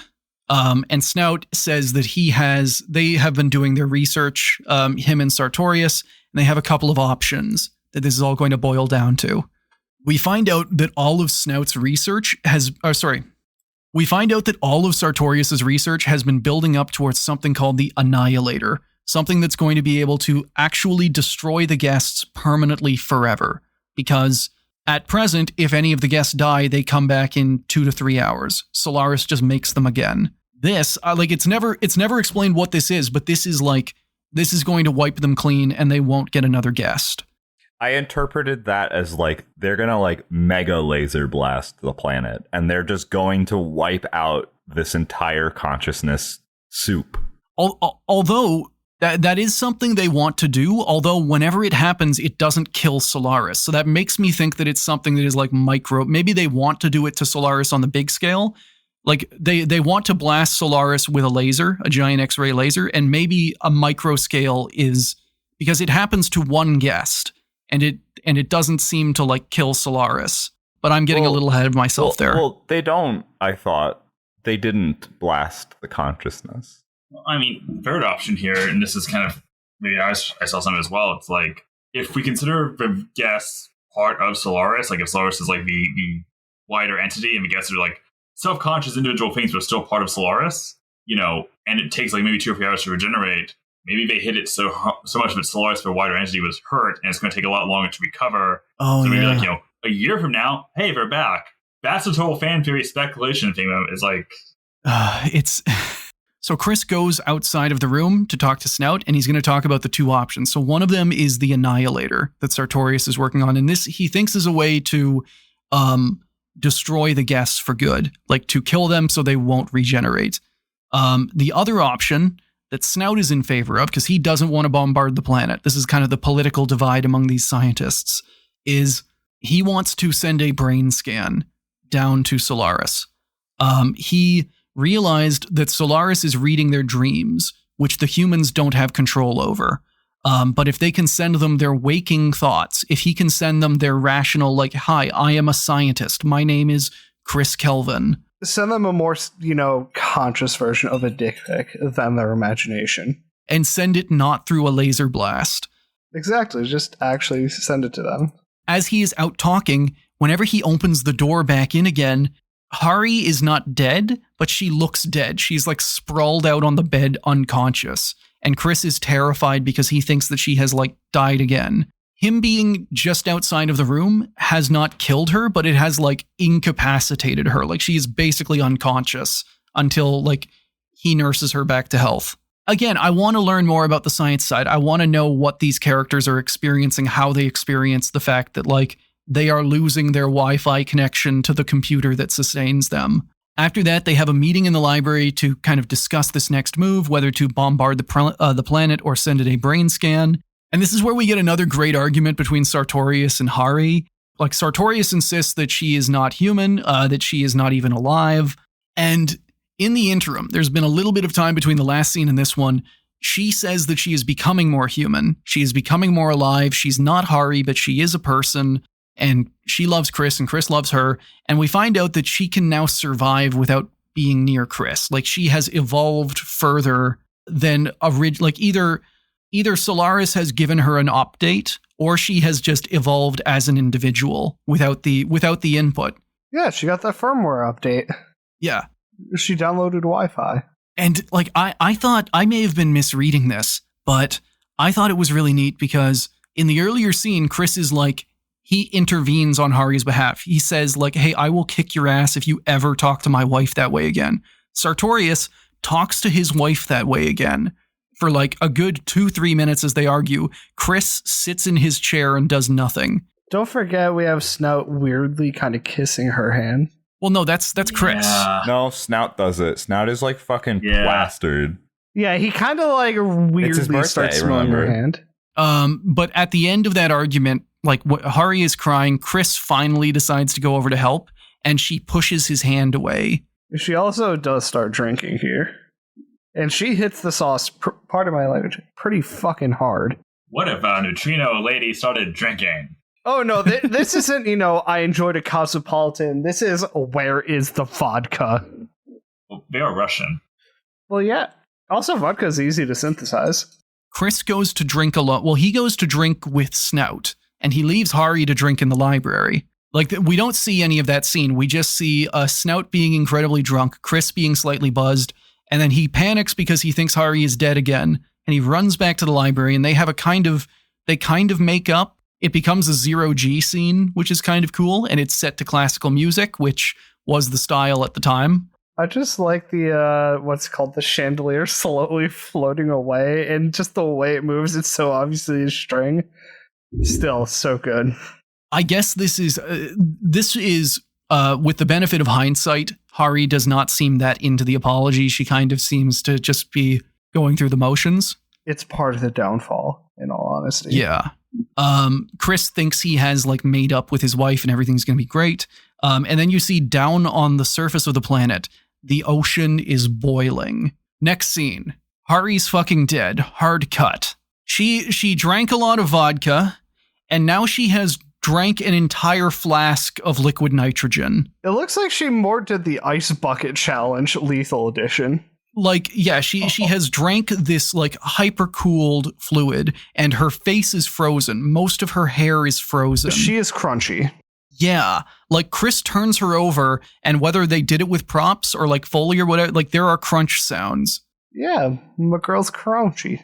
This is where like my level of media literacy comes in and bites me, because the main place where I have encountered this kind of storyline before is fucking Red versus Blue. What? Because in Red versus Blue, in Project Freelancer, you have the AIs are made by torturing and harvesting a bit of another AI. You have a big AI, and if you want to copy it, you have to torture it and like develop a multiple personality disorder and then harvest those different personalities. And one of the characters, this badass character named Tex, is based off of the AI's girlfriend, but she failed at one point. She failed and she got killed, and that is all the AI remembers of her. So every single version that gets spun up always fails right at the end because she is based on failure. And Hari, tying this classic Soviet sci-fi movie into my Red versus Blue understanding. The most recent thing Chris remembers of Hari is that she killed herself. Every single version that comes back will die or will kill themselves. This is an integral part of what Solaris is basing this person on. I said before it was a bullet point. It might be the number one bullet point. And it's fucking like, it's a horrible scene in that it's like, it's painful to watch. It's very well shot. And again, Snout comes over to troll. These two scientists suck so much. What's so weird is I could have imagined Sartorius doing this. But like Snout, every other time Snout is on screen, like he's never rude to Hari whenever she's alive. He's never like, he thinks that the guests are people. He doesn't want to bombard the planet. He doesn't view this as an attack. But every single time Hari dies or does something weird, Snout comes over and is just like, yo, why the fuck do you even care? She's going to be back in 2 minutes anyway. And she is, because before we got a new guest because the last one got blasted into space. And she does come back because Solaris has figured out now how to, instead of just making a new, by disappearing the old one and creating a new one fresh, Solaris is going to resurrect this visitor, this guest. And so Hari gets a gut-wrenching 2-minute scene of her like acting out perfectly a seizure as she is painfully brought back to life. This was so creepy. It's fucking creepy. She's just like jerking around up to existence. Like it's a zombie resurrection. Like she's like there's crunching. She's like jerking around. At first she's just kind of like moving, and then at a certain point you get the sense like halfway through she is alive and conscious, but she's not quite fully baked yet, and it looks like it fucking hurts. She comes out of this, like Chris tries to comfort her, puts a blanket over her, and she is shaken up. And again, Snout leaves as soon as it starts. He's just like, I've had enough of this resurrection shit. I don't know. Of the two scientists, Snout is clearly portrayed as the good one, but at the same time, like maybe he has just been through this so much that he is blasé, that he does know that I'm trying to be as charitable as possible for why he would be like this. That he is trying to let Chris know, like, hey, the guests are just going to come back. So, like, don't get too broken up about it. I was sort of thinking about this when you were talking about, like, for root function, like, the top bullet point is that she dies. It's like, if Solaris is feeding off of more and more input from all the different scientists and business people who've been to the planet to study it, And one of the last things was Gabarian being like, well, the only natural thing, the only logical scientific comedy to do is to off yourself. That's got to be factoring in too. Combine that with Chris's memories of Harvey killing herself, and you just have, I don't know. I know I'm going back, but it's been in my head. That's like one of the last thoughts. Okay, this next part kind of did confuse me a little bit, because Hari has just been resurrected, and she is like completely freaked out by this. She's been brought back to life. She doesn't really know if she is a new Hari. Like, she doesn't know if she is the third iteration of the Visitor or if she is still the second one. And I think she's the second one because she maintains her ability to stay away from Chris. Like, she can be independent. She still has the humanity that she has gained. And then while we should be focusing on her, Chris just gets he gets the flu. He gets super sick out of nowhere. And he starts having like actual hallucinations, and Snout and Hari have to like drag him to a bed. It's very well shot. This is where like one of the best shots in the entire movie, in my opinion, it's the poster shot. This is the one that is on the poster. It's him looking like death, just kind of staring at the camera in a bedrobe with the sloping hallway behind him. And it looks incredible. It just in my opinion, it kind of just comes out of nowhere. Hari has just had this incredible, tough resurrection, and now it's Chris's turn to be sick. Unless, I don't know, maybe the way I interpreted this is maybe he has just like gotten so beaten down by watching his wife die repeatedly that he has just kind of cracked. Yeah, that's kind of where I was at too. Yeah. I mean, if he's got to basically, if this is his traumatic memory that's repressed, he's be living it over and over. What is this, round 3 or round 2? I guess you could, so the first one, there's the actual Hari, the one original, that died on Earth. Yeah. So that's 1. There's the one that got blasted into space. 2. There's the time that she went through the door and got all cut up. 3. There's the time that he left the room. I think even round 5, because there's the time that he left the room for a little bit and he came back and she was like unconscious and like almost dead. So that I'd count that as round 4. And now we're on round 5, which is she committed suicide again. She drank liquid oxygen, and now she has like jerkily come back in front of his eyes. Yeah, so maybe he is just like, maybe his emotional stamina has just been reached. Like, he becomes a zombie, effectively. They like Snout and Hari, they bring him to a bed in the kind of the med bay. This is actually a really cool shot because it's a room of mirrors. And the way they got the camera to actually be in this, they built a mirror ball for the cameraman. They built a sphere covered in mirrors that the cameraman had to hide in. And that way, in all of the shots, it would be invisible because the walls are mirrors. They would reflect back. There's just a guy wearing a metal mirror suit. The ball man. I love Soviet cinema so much. It's the inventiveness. It's the way of getting around problems that in Western cinema would just be like, oh, we just have a tool for that and it costs $12 million. Like just some like beaten down alcoholic Soviet guys just like, how much money we have? 10 rubles? I have a solution. The Soviet solution is to take the cameraman, like get him naked, paint him in the golden eye paint. Sorry, not golden eye, Goldfinger. The Goldfinger paint, except it's silver. When he dies. And they paint all of his back so he dies, yeah. Hey, Mythbusters said that wasn't true. Get the next cameraman. This is we're back to the Stalingrad theory of filmmaking. It's just painting just a load of dudes who are all painted up except for a bit of their back, and as they run in, they just slap that little bit of silver paint on there. Get in there, pick it up. Get the shot. Oh, it is just Chernobyl. It's rooftop scene from Chernobyl. It's a slightly more lethal Chernobyl at the end of the day. But yeah, if there's anything that needs to be a running joke, it needs to be the Chernobyl Stalingrad school of filmmaking of just maximum attrition of staff. I mean, we call that in America the Cecil B. DeMille school.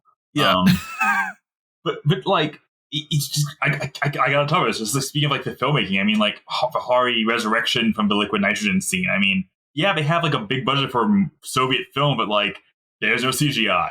There's no crazy special effects. That's just one person doing that, which is amazing and terrifying and just wow. Especially when there's not other movies you can point to. You know, like nowadays, if you want to do a scene, you can reference other movies. You can tell an actor, hey, do it like this and add a little bit of this in. This would have been the first, like, the actress playing Hari, like, hey, have a fucking seizure. And she does it perfect. But yeah, Chris is in hospital because he has just gotten, like, he is emotionally devastated to the point that he is now a zombie. He gets put to bed. Hari, we see, is looking after him. And up to this point, other people could read this differently. I read this as he has gone insane. Because up till now, everybody has been saying, hey, we're not insane. We are not insane. The guests are real. These are actual people that have been created. Solaris is an alien power. Who's to say what it can and can't do?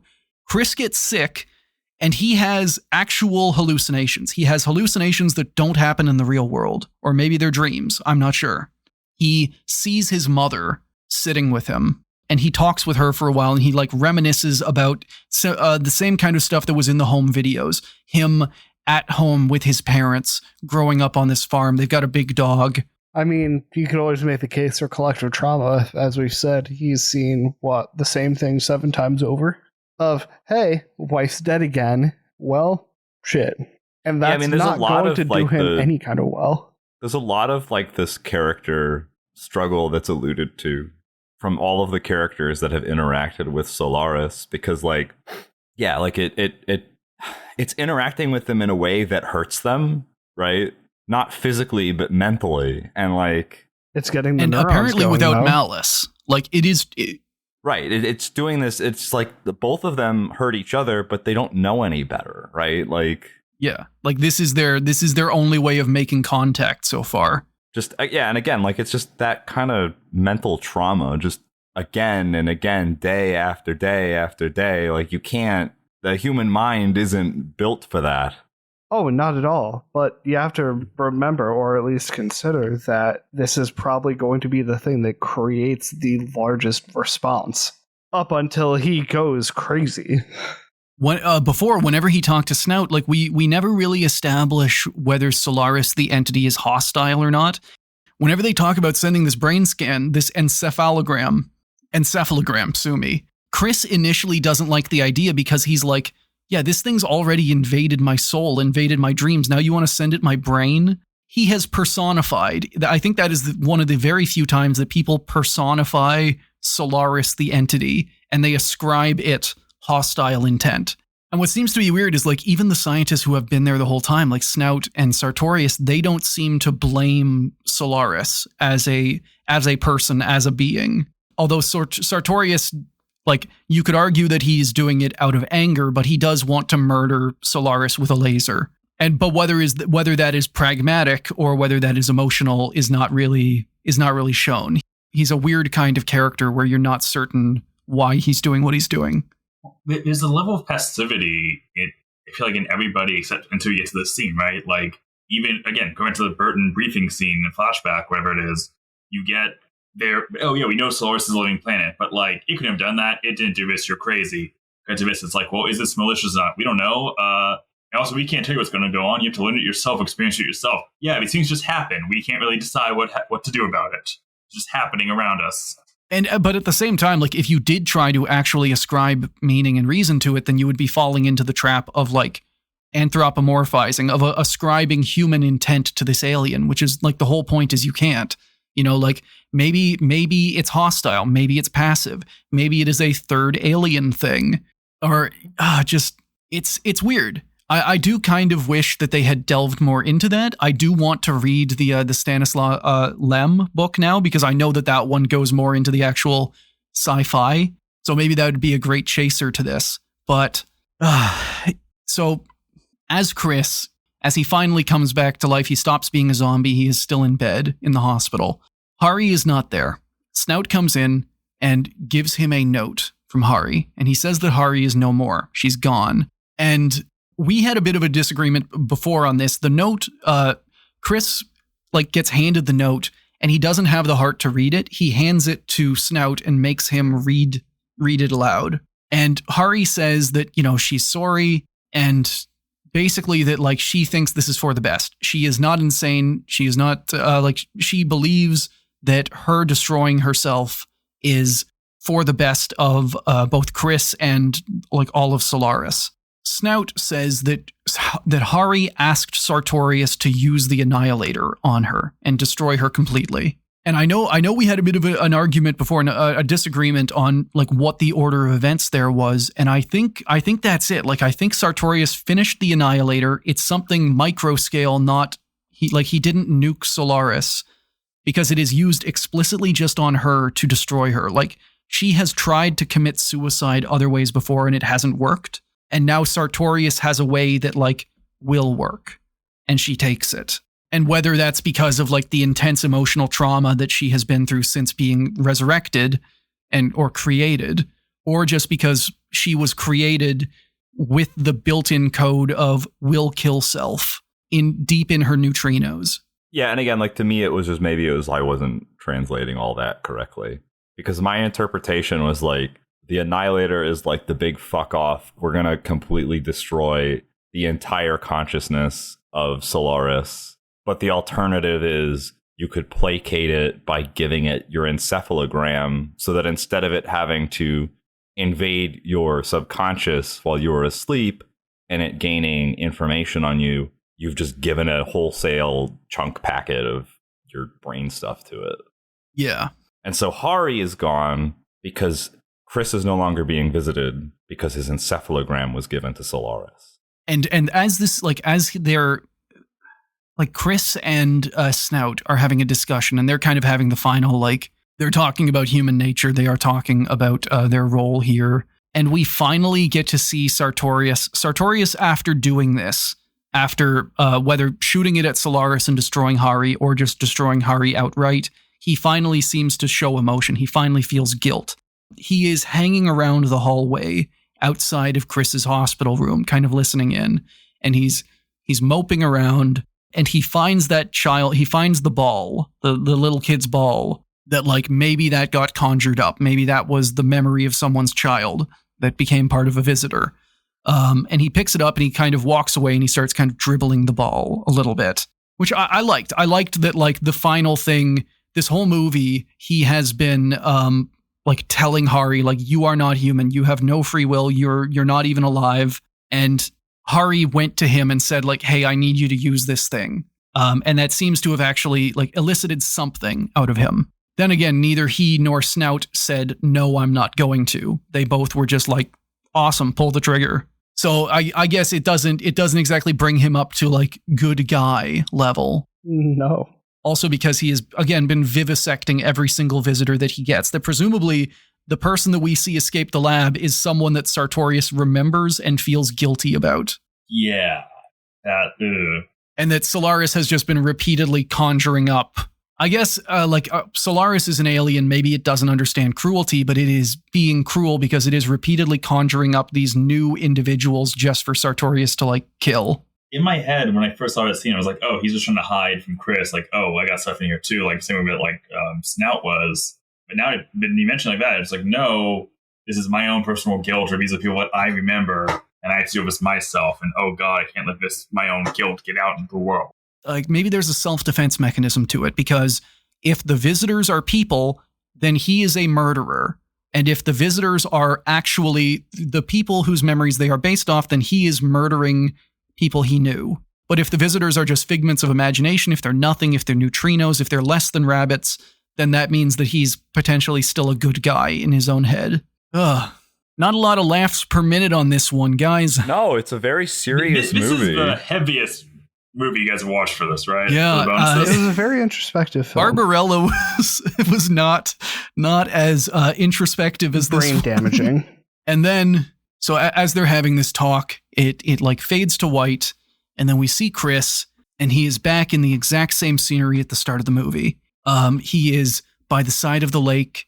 He walks up to the house. His old dog, not the dog he had at the start of the movie, his dog from whenever he was a kid, is there. And he's happy. He's smiling for basically one of the first times we've seen in the movie. I love this. I love the thing that this ends on. Chris walks up to the house and he looks through the window and he sees his dad, and it's raining. And it's raining inside the house, and his dad is completely oblivious. It is a beautiful day outside. It is pouring rain inside the house. And Chris gets this, like, he's kind of like half whimsical, half horrified. And he walks around to the front of the house. His dad walks out completely drenched and they just hug. And the music through all of this is not happy music. There is ominous, evil music. There's like, it's gloomy. This is not a victory. The fog is everywhere. The fog is everywhere. And also, he doesn't just hug his dad. His dad stands there and he collapses to his knees. Yes, he is like emotionally devastated as he hugs his father, who has been inside of the liminal rain house, and his childhood dog that died whenever he was like 6 is there. And the camera pans out, and it pans out, and it pans out, and we see that this home, including like the big chunk of road and the bridge right next to the dacha, they are on a tiny island, and that island is floating on an alien sea. Solaris has gotten the brain scan, and it has built Chris his home. And presumably Chris has maybe not surrendered, but he has decided, like, I would rather live in this simulacrum. This simulacrum that, like, Solaris has clearly fucked up. It's raining inside. The years are wrong. And he still prefers that. Because his family, he went on this mission. His family is dead. He's been gone for a while. That's why he said his goodbyes. He has no connection to Earth. And also, to call back to it, that quote from his dad had to have stung all the way through. Yeah. At the start. Yeah. You're just mad because he's going to bury me, not you. Fuck. I actually, that one didn't hit me. And also because it comes back full circle, who's to say that the entire movie isn't just the figment of the imagination? Who's to say that the Chris at the end of the movie is even real and isn't just a figment of the imagination? I was gonna say, that might have been Solaris, Chris. Oh, that is a fair point. Like, we don't see him go down there. That he does seem to react to things being, I think it's him, because he reacts to things being weird, though. And I feel like if Solaris made Chris, then the figment wouldn't know what was wrong with the house. But no. He has an entire brain scan of his brain. It can be him. It has everything that was him, right? And to be clear, I think that the people that like I can't say that Hari that the Hari visitor is a person and then not say that the dad or the dog visitor are not like equally real. And that if that Chris on the island is a visitor. But Quinn, even more importantly, and even more like succinctly, what if you, Quinn, the only solipsist I know, became aware that I'm not real, Chris isn't real, Nick isn't real. Just internet voices. We're just made up. Nothing is real. Like, you stop looking at something, it stops existing. You'll wake up tomorrow. You'll wake up tomorrow, and everything will be different. Like, okay, my thought, like, Tarkovsky does this in all of his sci-fi movies. You watch Stalker, but the ending scene fucks up your head because it is I don't want to call it a twist, but it just does start to make you want to go, well, hang on a second. Not gonna spoil it, but like here, I saw the movie. I thought, okay, Chris Kelvin, scientist, he went down to Solaris, and he's now seeing something constructed from his memories, not his dreams, his memories. But then we're talking now, and as we're talking now, I'm thinking, well, this might be Visitor Chris, who is based on the real Chris's memories, and like the emotions are real. The devastating breakdown, is legitimate and real. The question is which Chris is giving it, if it is more than one Chris. Piggybacking off of that, does it even matter which Chris gave it? Right? Like, that is fair. Who gets catharsis? And the whole point, I guess, Chris, you do kind of have the best answer, which is it does not matter. Any attempt to nail this down is just going to like descend into we do not know. And because everything created by Solaris is a person, like it is sentient, it has hopes and dreams, I guess it doesn't matter. There is a Chris living on Solaris. You are now all Tarkovsky pilled. Honestly, kinda. Yes. Audience, you too. It's the same kind of like thought line that I have where I view like artificial sapience as personhood. Yeah. Because people will be like, oh, well, if a machine is sapient, it's not the same thing as a human being. It wasn't born, it was made. I'm like, is that really true? Because human beings aren't born, they're made and then are born. Like, If something is self-aware, it is sapient and is a person to me. Like, regardless of its origins. It's like the Harkness rule, but not for sex. Uh-huh. Moving on. Mpreg Sartorius, everybody. Look. God. We were going so well, I and never, then you did this I want me. to clarify, I never said they were banging and should have a kid. I just said it's possible that they were banging. That Sartorius was banging in the hammock. That snout. Like the two, before we knew that visitors were a thing, the only two humans remaining on the station. I think that could have been a conclusion to land on. We have to clarify this. Snout was fucking whoever's in the hammock. Sartorius was fucking the little person. There you go. Before vivisecting him. God damn it. We were going so deep and so philosophical. And it's irreparably worse. Look, somebody's got to pull you back from that, you know?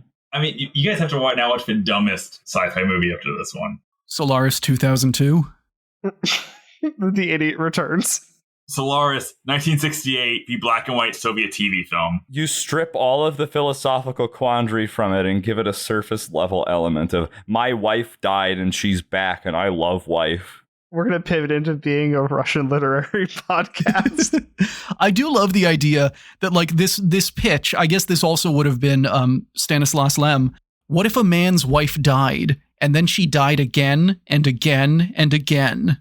What if dead wife times infinity? What if Stanislaw just hates women and wants to watch them die repeatedly? What if he hated his wife? And little people and whoever the fuck was in. But yeah, audience, patrons. I can't remember at the start if we said that like, oh, this is just for patrons because it's a bonus episode. But yeah, audience, patrons, thank you so much for listening. We've been on a journey. This has been, I mean, it's my favorite bonus so far. This tickled my brain. It's the best movie we have watched. Yeah, objectively. I don't know, Barbarella, I was pretty horny while watching Barbarella, so that's one metric. I was significantly less horny while watching this one. But yeah, thank you so much for watching this. Thank you for supporting the show. Everything that you do to support us helps us continue the show, buy research materials, all of that stuff. I don't know why I'm doing the pitch. I have yet to write a good Patreon outro for these, so you're just getting what you're getting. They know what they're getting. Thank you for your money. Thank you for the money. Thank you for listening to us have a bad time. Well, I mean, they're not going to see this, but you can see on my shelf over there, you can see some of what I have spent, some of, not the Patreon money, but just like my money. Those rockets there are all knockoff Chinese Lego. So a while ago, the N1 isn't assembled because I need to like glue it together better. But the three on the left, the three closest to my hand is an N1, and it cost me like 75 American bucks for like 3,000 pieces. It's not as good as Lego, but it still works. And it's in the exact same scale as the Saturn V Lego rocket I bought. How many Chinese scientists were injured in street fighting while making this?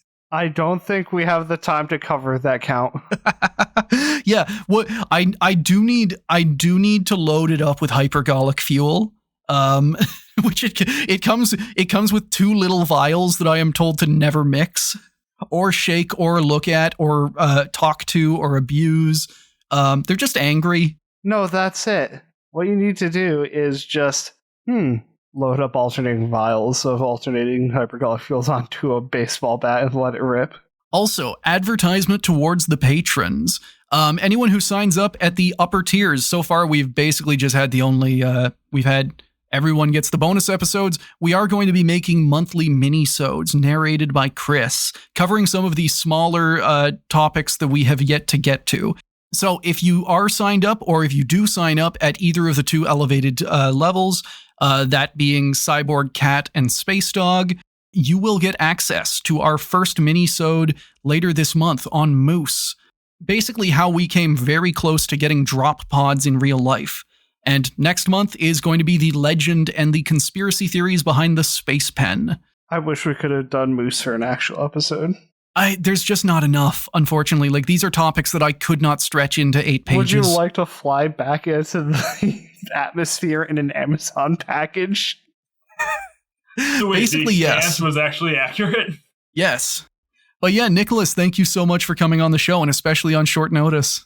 I always wanted to watch this movie. I like talking to you guys. This is fun. Oh, yeah. The Dead Wife movie, how would you rate it? 8 out of 10 for me. 9 out of 10. Yeah, nine dead wives out of 10. 1 live wife, 9 dead wives. It is kind of wild that Solaris did not give Chris, like that there was not a Hari on the, like that his heaven on the little island does not have Hari on it. So maybe at the end of all of this, he just also did not love Hari. No, I think seeing it for maybe time number 6 would have been the one. Maybe, yeah, because like maybe they said, "Hey, we gotta shake it up. How about we get some dead dad in there, and then go back to dead wife, bada bing." I almost want to keep doing this and talk about like like what if we did try and put a personality to Solaris, because I do think that like as a person, like I think Solaris is a pretty funny dude. Solaris is Eric Andre. Solaris is either like a kid bashing their action figures together, or it's a legitimately funny dude who just is desperate to run an interplanetary prank show. Again, it's like, Eric yo, what Andre. if I hidden camera brought your wife back to life? Wouldn't that be wild? Solaris cannot be Eric Andre because the entire point of the Eric Andre show is that Eric Andre is Chris. He is stuck in the show, and no matter what he can do, it is not enough to get him out of there.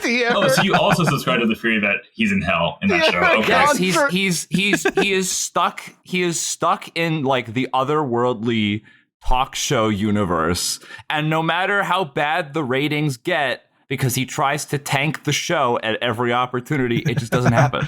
He's Wait, stuck. so Solaris is Hannibal Buress? Maybe. Yes. Solaris is the producer that keeps him locked in this like eternal torment, presumably for fun. Whack. We cracked it, friends. We cracked it. So yeah, patrons, thank you so much for listening. Goodbye. Toodles. Bye. Nicholas, say goodbye to our goodbye. audience. Bye, audience. Gun to your head, Nick. Say goodbye. Okay. Bye. Before you get Solaris. Audience, remember, I'm not fucking insane. Thank you to everyone who have signed up to support the show. And a big shout out to all of our top tier patrons. Our Cyborg Cats, our boss, Korolev's Ghost, Matt, and Spectre Cohen. Our Space Dogs, our Ben L, Brandon M, Fractal Moonlight, Furious Luddite, John C, Oliver, Sparks, Tom M, Wing Smith, Winter, and Zim. Alert count 16. Thank you for listening to another episode of Failure to Launch. If you want to follow us, we are Failure to Launch on Blue Sky and FT Launch Pod on Instagram. We also post our episodes with visual aids at Failure to Launch Podcast on YouTube. All music was provided by DJ Danarchy.